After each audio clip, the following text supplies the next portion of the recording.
आणि म्हणून जी काही आमची क्षमता आहे त्या क्षमतेचा पूर्ण वापर करू. अलीकडच्या काळामध्ये अनेक मीम्स चालतात.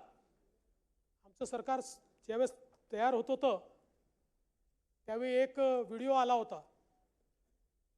त्या व्हिडिओत ती बाई असं म्हणते की काही प्रश्न नाही, तिन्ही भावांना मुख्यमंत्री करून टाका आणि 8-8 तासाची शिफ्ट देऊन टाका. हां, तशी आम्ही शिफ्ट वाटून घेतली आहे. तीच वाटून घेतली आहे. सकाळी 8 वाजेपासून 4 वाजेपर्यंत दादा, कारण 6 वाजता तयार असतात ते.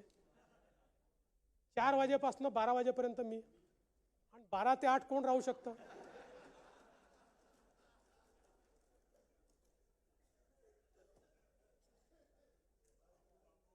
त्यामुळे 24/7 समाजातल्या शेवटच्या व्यक्तीचा विकास करण्याचा प्रयत्न आपण करू.